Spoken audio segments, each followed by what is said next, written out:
Assalamualaikum warahmatullahi wabarakatuh. Perkenalkan, nama saya Hawa Nurrahma, NIM 200512140027 dari kelas SI 2020A.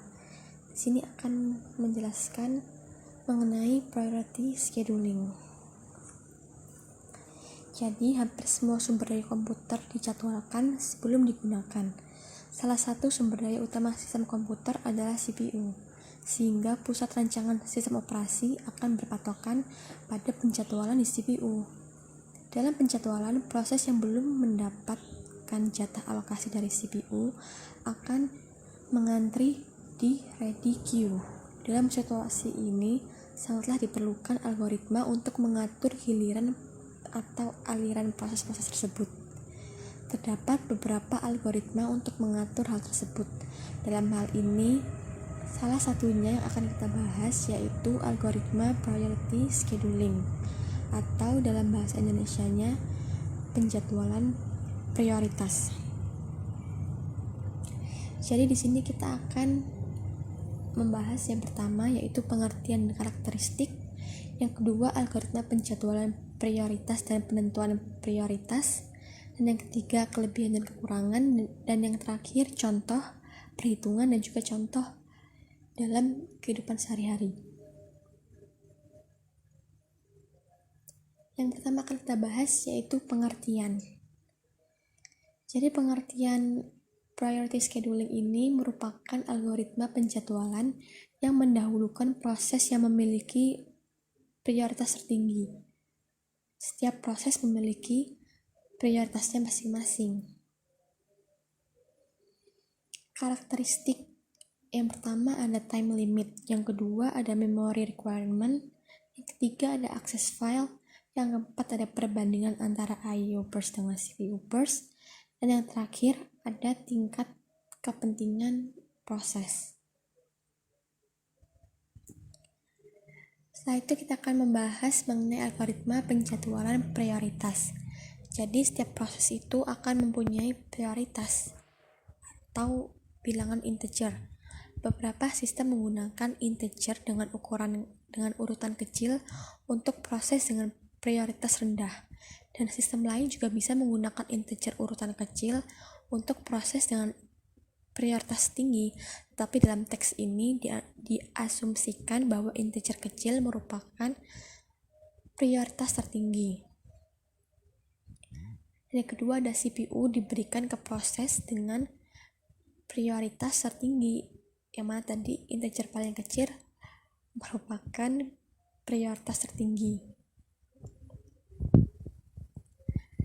Nah, algoritma penjadwalan prioritas itu memiliki dua skema, yaitu preemptive dan juga non-preemptive. Kalau yang preemptive itu memiliki arti jika ada suatu proses yang baru datang memiliki prioritas yang lebih tinggi daripada proses yang sedang dijalankan, maka proses yang sedang berjalan tersebut dihentikan, lalu CPU dialihkan untuk proses yang baru datang tersebut. Namun jika non-preemptive memiliki arti yaitu proses yang baru datang tidak dapat mengganggu proses yang sedang berjalan, tetapi hanya diletakkan di dalam queue. Jadi saya beri contoh ya, misalkan jika ada proses P1 yang datang pada saat P0 sedang berjalan, ini akan dilihat prioritasnya. Jadi misalkan prioritas P1 yang baru datang itu lebih tinggi daripada P0 yang sedang berjalan. Nah, maka jika di preemptive, P0 ini akan dihentikan dulu dan CPU berganti untuk mengeksekusi P1. Sedangkan pada non-preemptive, algoritma tetap akan menyelesaikan P0 sampai habis CPU burst-nya dan meletakkan P1 ini pada posisi head queue. Gitu. Nah, setelah itu ada penentuan prioritas. Yang pertama ada secara internal maupun eksternal. Prioritas yang ditentukan secara internal menggunakan beberapa kuantitas atau jumlah yang terukur untuk menghitung prioritas dari suatu proses. Sebagai contoh, seperti yang sudah jelaskan di karakteristik tadi. Yang pertama ada time limit atau batas waktu, yang kedua ada memory requirement atau kebutuhan memori, yang ketiga ada access file, yang keempat ada perbandingan antara I/O burst dengan CPU burst, dan yang kelima ada tingkat kepentingan proses, yang keenam ada umur proses atau aging, dan yang terakhir ada persentase waktu CPU yang telah digunakan pada kali jam terakhir. Setelah ada secara internal, ada juga secara eksternal. Jadi prioritas eksternal ini ditentukan oleh kriteria yang bersifat eksternal untuk sistem operasi. Sebagai contoh, yang pertama, pentingnya proses. Yang kedua, jenis dan jumlah dana yang dibayar untuk penggunaan komputer. Dan yang ketiga, ada departemen yang mensponsori kerja dan lainnya. Dan yang keempat, ada politik. Kelima, ada biaya terhadap user. Dan terakhir, ada tingkat kepentingan user. Setelah ada internal dan eksternal, setelah itu ada juga prioritas statis dan juga prioritas dinamis. Pada prioritas statis, penentuan prioritas proses menggunakan sistem dengan perilaku aplikasi yang teratur dan telah diketahui. Namun sebaliknya, pada prioritas dinamis, algoritma dituntun oleh keputusan untuk memenuhi kebijaksanaan tertentu yang menjadi tujuan. Algoritma sederhana yang men-set prioritas dengan nilai 1/F, di mana F adalah rasio kuanta terakhir yang digunakan proses. Misalnya, proses yang menggunakan 2 ms kuanta 100 ms, maka prioritasnya 50. Setelah itu ada proses yang berjalan selama 50 ms sebelum blok berprioritas 2. Dan yang terakhir ada proses yang menggunakan seluruh kuanta berprioritas 1. Kebijaksanaan yang diterapkan adalah jaminan proses-proses mendapat layanan adil dari pemroses atau CPU. Itu dalam arti jumlah waktu pemroses yang sama.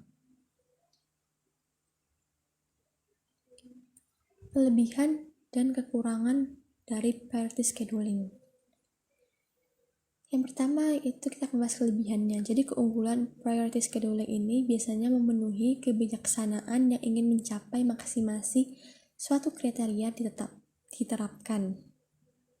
Sedangkan kekurangannya itu dapat terjadi indefinite blocking atau starvation, yang mana solusi dari permasalahan ini adalah aging, yaitu meningkatkan prioritas dari setiap proses yang menunggu dalam queue secara bertahap. Jadi contohnya aging ya, misal setiap 10 menit prioritas dari masing-masing proses yang menunggu ini yang menunggu dalam queue dinaikkan 1 tingkat. Jadi maka proses yang memiliki prioritas 127 setidaknya dalam 21 jam 20 menit proses tersebut akan memiliki prioritas 0, yaitu prioritas yang paling tinggi. Jadi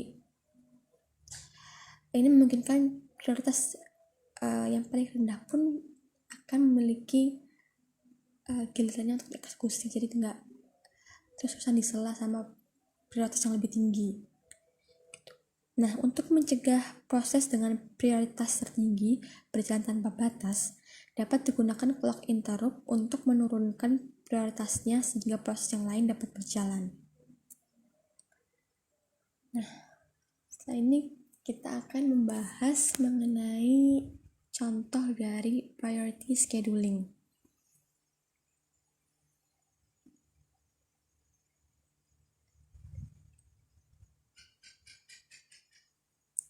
Jadi di sini ada proses, yaitu ada 4 proses, yaitu P1, P2, P3, dan P4 yang memiliki durasi yang berbeda dan juga memiliki priority yang berbeda juga. Dan di sini waktu kedatangannya kita asumsikan semuanya 0.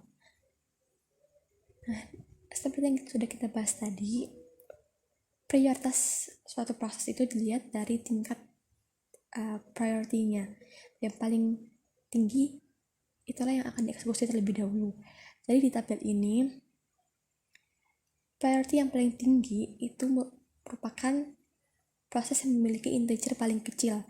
Dan di sini yang memiliki integer paling kecil yaitu P2. Karena di sini priority-nya adalah 1.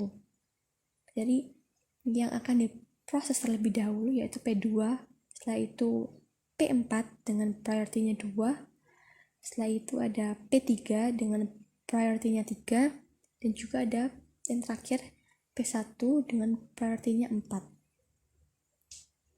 Lihat sini ya, jadi P2 dieksekusi terlebih dahulu, memiliki durasinya 8. Jadi bisa lihat waiting time-nya juga 0 karena dia kan nggak nunggu, jadi langsung dieksekusi, jadi waktunya 0.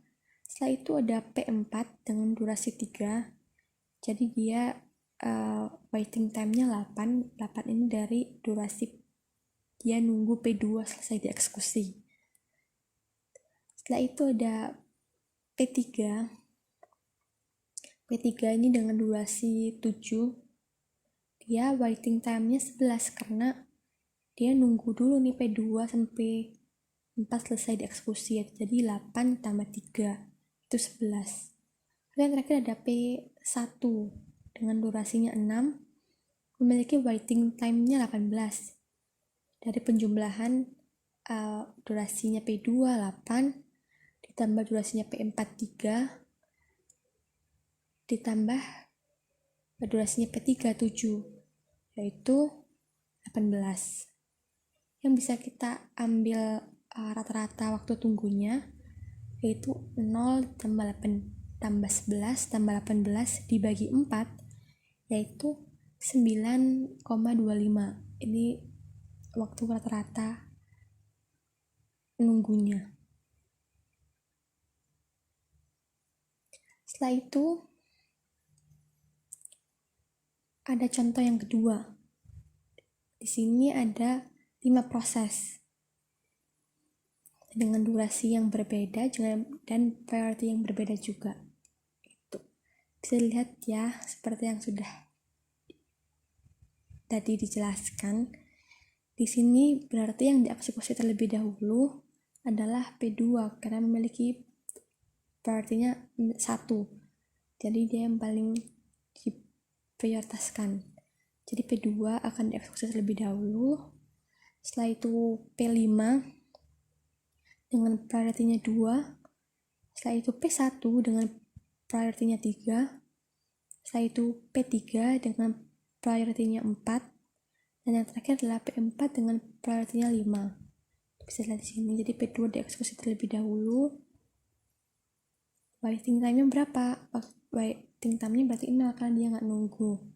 Setelah itu P5, waiting time-nya yaitu durasi P2 ini selesai dieksekusi. Jadi waiting time-nya 1. P5 ini durasinya 5. Jadi P1 setelah P5 ini memiliki waktu tunggu 6, yaitu 5 dari durasinya P5 ditambah 1 dari durasinya P2, yaitu waiting time-nya jadi 6. Itu yang dieksekusi adalah P3 yang memiliki durasinya 2 dan memiliki waiting time-nya 16 dari 1 tambah 5 ditambah 10, 16. Itu yang terakhir dieksekusi ada P4 dengan durasinya 1 dan memiliki waiting time 18, yaitu dari durasinya P2 ditambah P5 ditambah P1 ditambah P3, memiliki waiting time-nya 18. Jadi kalau di rata-rata waiting time-nya ke 5 proses ini yaitu 8,2. Nah, setelah itu kita akan membahas contoh priority scheduling dalam kehidupan sehari-hari. Bisa lihat dari prioritas pasien yang dilayani atau yang diberikan pertolongan terlebih dahulu di rumah sakit atau lebih tepatnya di UGD. Jadi kalau di UGD ya misalkan itu pasiennya tuh dibagi menjadi 3 kategori, yaitu immediate, urgent, dan non-urgent. Jadi misalkan ketika ada pasien non-urgent yang sedang mengantri, itu ada masuk pasien dengan kategori urgent. Nah, pasien dengan kategori urgent ini akan mendapat pertolongan medis terlebih dahulu karena memiliki prioritas yang harus didahulukan, yang harus cepat diproses. Itu pun juga dengan kategori immediate. Ketika ada pasien non-urgent yang lagi mengantri, terus ada masuk pasien immediate, pastinya pasien immediate-nya akan mendapatkan pertolongan terlebih dahulu. Jadi semakin semakin tinggi kategorinya, itu akan mendapatkan pertolongan medis lebih dahulu. Jadi itu merupakan contoh priority scheduling dalam kehidupan sehari-hari yang bisa kita temui gitu. Nah, itu tadi presentasi saya mengenai priority scheduling. Kurang lebihnya mohon maaf kalau ada salah-salah kata, materi, atau apapun itu yang tidak disengaja, mohon maaf. Terima kasih yang udah menyimak dan menonton. Terima kasih. Assalamualaikum warahmatullahi wabarakatuh.